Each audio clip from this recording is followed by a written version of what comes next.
Lord.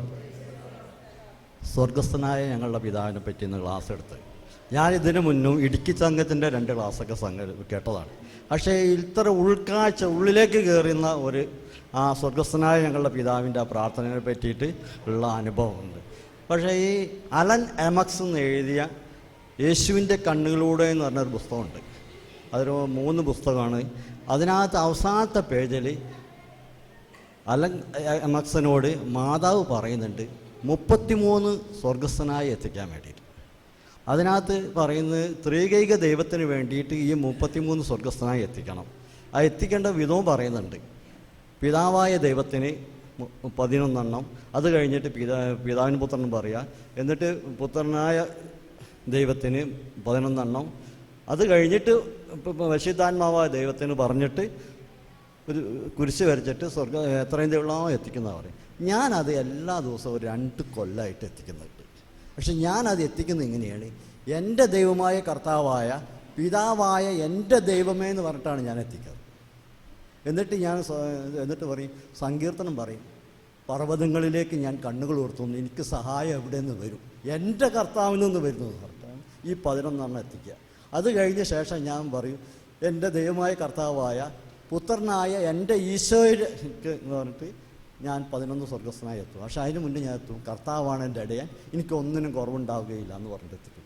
അത് കഴിഞ്ഞ് അവസാനത്തതാണ് എൻ്റെ ദൈവമായ കർത്താവായ പരിശുദ്ധാത്മാവായ എൻ്റെ ദൈവത്തിനെന്ന് പറഞ്ഞിട്ട് യേശയിലുള്ള സ്വർഗ സങ്കീർത്തന ഇത് പറയും.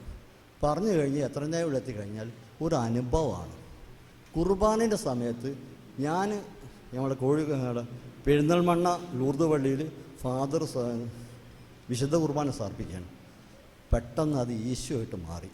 തൊട്ടടുത്ത് തന്നെയുണ്ട് പറന്നുകൊണ്ട് പരിശുദ്ധാത്മാവും പിതാവായ ദൈവം തൊട്ടടുത്ത് തന്നെയുണ്ട്. അന്ന് എനിക്ക് കുർബാന സ്വീകരിച്ചപ്പോൾ നാവ് പൊള്ളി കഴിഞ്ഞ സമയത്ത് ഞാൻ എൻ്റെ എൽഡറെ അടുത്ത് പോയിട്ട് പറഞ്ഞു, ഞാൻ ഇങ്ങനെ കണ്ടല്ലോ എന്ന് പറഞ്ഞു. അപ്പം എൽഡർ അടുത്ത ചോദ്യം ഇതാണ് എന്നോട് വെച്ച്, അപ്പം നിൻ്റെ നാവ് പൊള്ളിയില്ലേന്ന്. ഞാനത് അടയാളം തന്നാണ്. അത്ര പവർഫുള്ളാണ് ഈ സ്വർഗസ്ഥനായ എന്നുള്ളത്.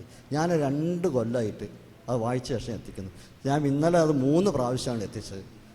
അപ്പോൾ അതാണ് എൻ്റെ. പിന്നെ ഈ 118 സങ്കീർത്തനം പറഞ്ഞിട്ടുണ്ടല്ലോ, അത് ദൈവ മനുഷ്യ സ്നേഹഗീതത്തിൽ അവസാനം മാതാവ് മരിക്കാൻ നേരത്ത് യോഹന്നാനോട് പറയുന്നതാണ്, ആ സങ്കീർത്തനം ഒന്ന് ചെല്ലുന്നു.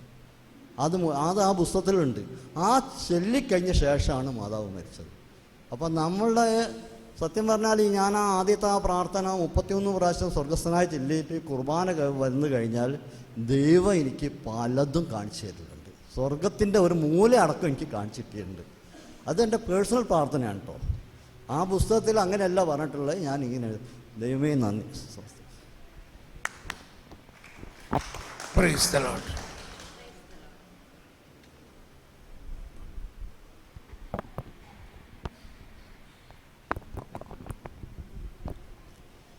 Praise the Lord.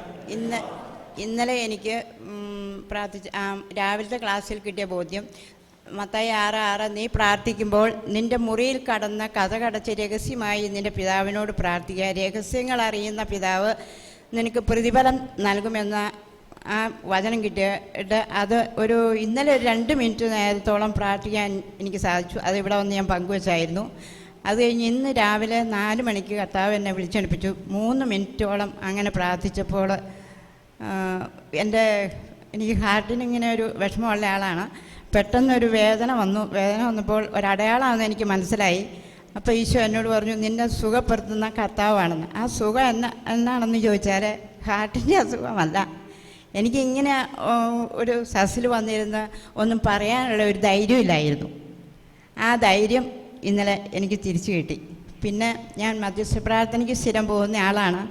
പക്ഷേ 1 മണിക്കൂറെങ്കിലും നമുക്ക് വേണ്ടി മധ്യസ്ഥ പ്രാർത്ഥന നടത്തിയിട്ട് നമ്മൾ അതിനകത്ത് ശക്തി പ്രാപിച്ചിട്ട് വേണം പോകാൻ എന്നുള്ളൊരു ബോധ്യം എനിക്ക് തിരിച്ചു കിട്ടി.